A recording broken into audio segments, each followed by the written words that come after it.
Olá, família de Deus, tudo bem com vocês? Vamos orar? Querido Deus, bondoso Pai, obrigado pelo dia de hoje, obrigado pelas inúmeras bênçãos que o Senhor derrama sobre nós. Pedimos a iluminação do Teu Santo Espírito nesse momento, para o que vamos falar. Isso que nós pedimos e agradecemos em nome de Jesus. Amém. Bom, hoje eu vou falar um tema encomendado pela querida irmã Rita de Cássia, lá da cidade ocidental. E ela pediu para que eu pudesse falar para vocês hoje sobre Atos 5. E o livro de Atos é um livro maravilhoso.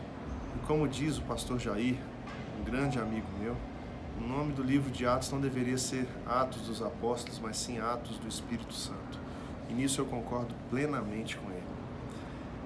E o livro de Atos 5, ele começa de um jeito triste, mas a gente precisa voltar um pouquinho no 4 para entender como que começa o capítulo 5.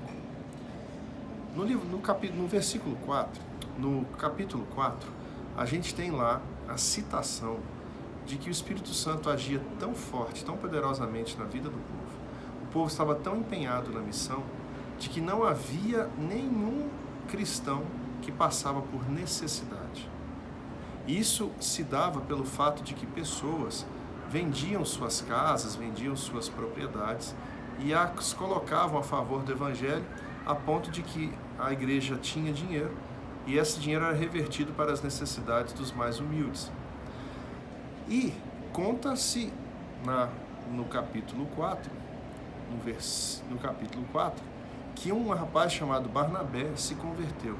E este era levita e morava na ilha de Chipre, e ele deu todo o dinheiro dessa propriedade para a causa do Evangelho. Isso causou uma grande comoção, e Barnabé começou a ser muito reconhecido por todos por ter sido um homem muito generoso, uma pessoa que estava realmente comprometida com a causa do Evangelho.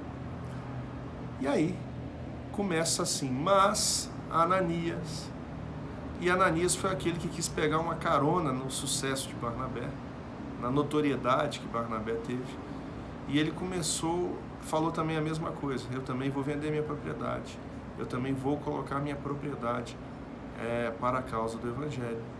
Só que ele vendeu num bom preço, não quis devolver todo o dinheiro, ocultou o valor total. Pedro ainda deu algumas oportunidades para ele, mas quando ele chegou e falou que vendeu por preço X, e o preço era Y, e Y era maior do que X, ele acabou caindo duro lá, morreu. Sua esposa chegou depois, aconteceu a mesma coisa com ela. E isso deixou todo mundo atônito, sem saber o que fazer. Mas por que isso aconteceu? Porque Ananias, ele queria ter a fama de Barnabé, mas não tinha o compromisso de Barnabé. E essa hipocrisia no meio cristão é intolerável para Deus, naquele tempo e em todos os tempos. Deus não tolera isso. E aquela era uma igreja que estava muito cheia do Espírito Santo para poder tolerar e aceitar qualquer tipo de hipocrisia e corrupção.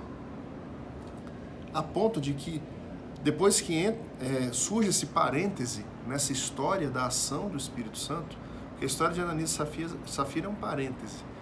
Depois que surge esse parêntese, a história continua.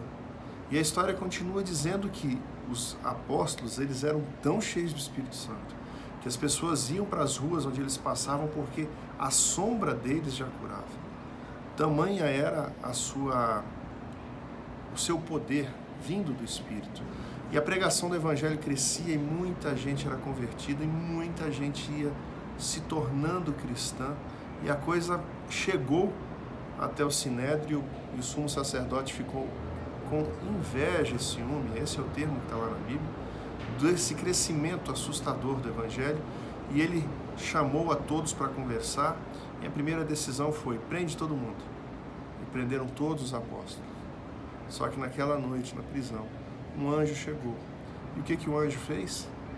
Ele abriu a porta, tirou todo mundo de lá, fechou a porta, e todos os soldados que estavam lá para guardar a estes discípulos, ou seja, para vigiar, eles tiveram uma espécie de cegueira noturna, ou seja, ficou tão escuro que eles não viram nenhum movimento desse acontecer.